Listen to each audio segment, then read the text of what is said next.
আল্লাহ রাসূল সাল্লাল্লাহু আলাইহি ওয়াসাল্লামের একজন সাহাবী আসওয়াদ বিন গালিব রাদিয়াল্লাহু তাআলা আনহু, তিনি দেখেন জীবনে নামাজ না পড়ে, জীবনে দান সদকা না করে, জীবনে কোনো ভালো কাজ না করে একটা কাজ করার মাধ্যমে জান্নাতে চলে গিয়েছে।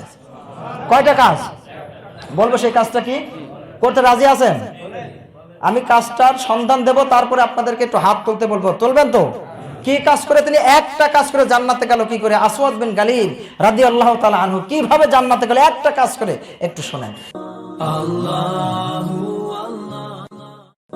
আল্লাহু নবীজির কাছে এসেছেন। কার কাছে এসে বলছেন যে মান আনতা, আপনি কে?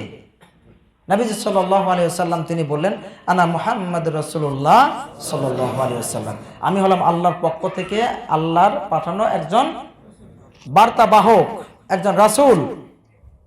তুমি কে? সে বলল, আমি আসওয়াদ বিন গালিব। আমি কে? আসওয়াদ বিন গালিব। কি জন্য এসেছো?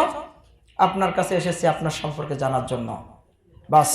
আসওয়াদ বিন গালিব সাধারণ একটা মেঠো লোক, বকরি চড়ায়। যে নবীজি সাল্লাল্লাহু আলাইহি ওয়াসাল্লাম তাকে আস্তে আস্তে আরো বলছে, আরো আগায় এসো। কি করো? আরো আগায় এসো, আমার কাছে এসো। নবীজি সাল্লাল্লাহু আলাইহি ওয়াসাল্লাম একেবারে কাছে নিয়ে আস্তে আস্তে করে গায়ে হাত বুলাচ্ছে, আর তার কথাগুলা সে যা জিজ্ঞাসা করছে তার উত্তর দিচ্ছে, আর নবীজি সাল্লাল্লাহু আলাইহি ওয়াসাল্লাম যা তাকে বলছে সেও উত্তর দিচ্ছে। এইভাবে এক পর্যায়ে নবীজি সাল্লাল্লাহু আলাইহি ওয়াসাল্লামের আদর্শে সে মুগ্ধ হয়ে নবীজি সাল্লাল্লাহু আলাইহি ওয়াসাল্লামের কাছে সে সাথে সাথে শাহাদা পাঠ করে নিল, বলল, আশহাদু আল্লা ইলাহা ইল্লাল্লাহু ওয়া আশহাদু আন্না মুহাম্মাদান আবদুহু ওয়া রাসূলুহু। বলেন সাল্লাল্লাহু আলাইহি ওয়াসাল্লাম। আল্লাহর নবীজি সাল্লাল্লাহু আলাইহি ওয়াসাল্লামের হাতে হাত দিয়ে তিনি বায়াত গ্রহণ করলেন।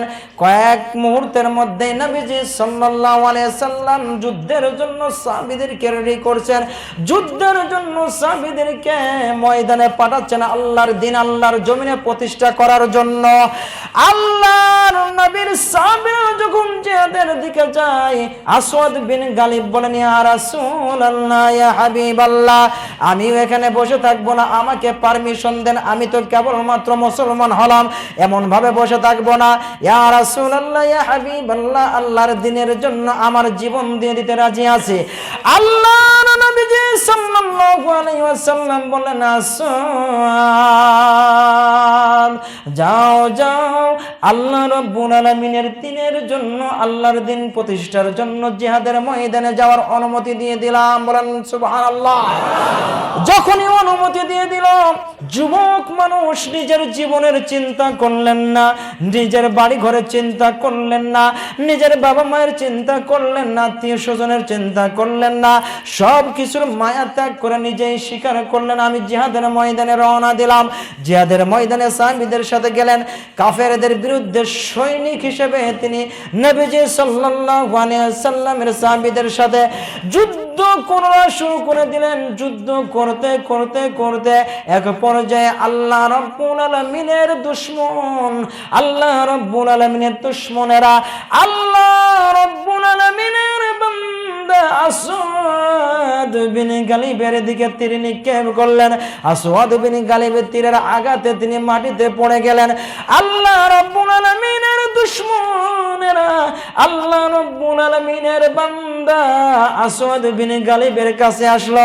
তারা আবার তীর মারলেন, আবার তীর দিয়ে খুঁচায় খুঁচায় আসওয়াদ বিন গালিবকে দুনিয়ার থেকে শাহাদাত বরণ করায় বিদায় করে দিলেন। আল্লাহ রাব্বুল আলামিনের নবী সাহাবীদেরকে যুদ্ধের শেষে বললেন, আমার আসওয়াদ বিন গালিব কই? আল্লাহর নবীজির সাহাবীরা বললেন, আসওয়াদ বিন গালিব তো আর দুনিয়াতে নাই, তিনি শাহাদাত বরণ করেছেন। আল্লাহর নবীর সাহাবীর কথা যখনই নবীজি শুনলেন, শোনার সাথে সাথে নবীজি বললেন, ও আমার সাহাবীরা, শুনে রাখো, শুনে রাখো, চিন্তা করো না, আসওয়াদ বিন গালিবকে আল্লাহ রব্বুল আলামিন জান্নাতের মেহমান হিসেবে কবুল করে নিয়েছে।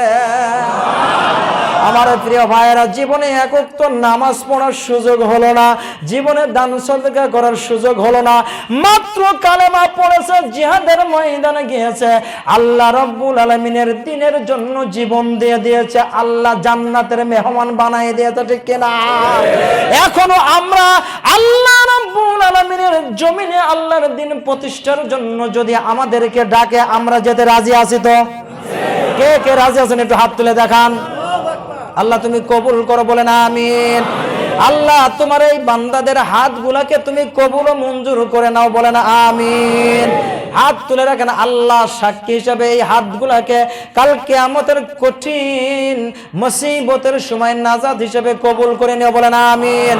আয় আল্লাহ তাআলা তোমার বান্দাগুলোকে দ্বীনের এক একজন মুজাহিদ হিসেবে কবুল করে নাও, বলেন আমিন।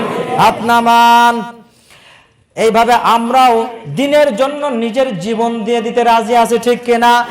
আল্লাহর নবীজি সাল্লাল্লাহু আলাইহি সাল্লামের উপরে কোরআনের আয়াত নাজিল হয়, এটাই তো জানিয়ে দিয়েছেন, ওয়ালা তাকুলু লিমান ইয়াকতালু ফি সাবিলিল্লাহি আমওয়াত।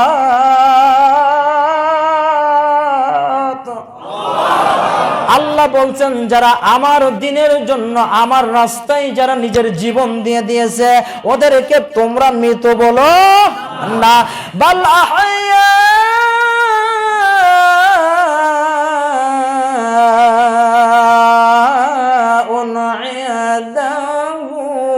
বরং ওরা আমি আল্লাহ রব্বুল আলামিনের কাছে জীবিত রয়েছে।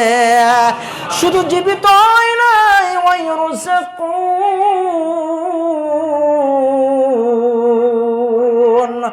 আমি আল্লাহ রব্বুল আলামিন ওদেরকে আমার পক্ষ থেকে রিজিকের ব্যবস্থা করে দিয়েছি।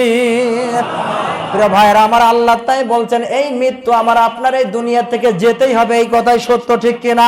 কিন্তু যদি আল্লাহর দ্বীনের জন্য আমার জীবনটাকে দিয়ে দিতে পারে, আল্লাহর দ্বীন প্রতিষ্ঠার আন্দোলনে যে যদি আমার মৃত্যুটা হয়ে যায়, আমার ওই মৃত্যুটাই আমার জন্য জান্নাতি মৃত্যু হবে, ঠিক কিনা?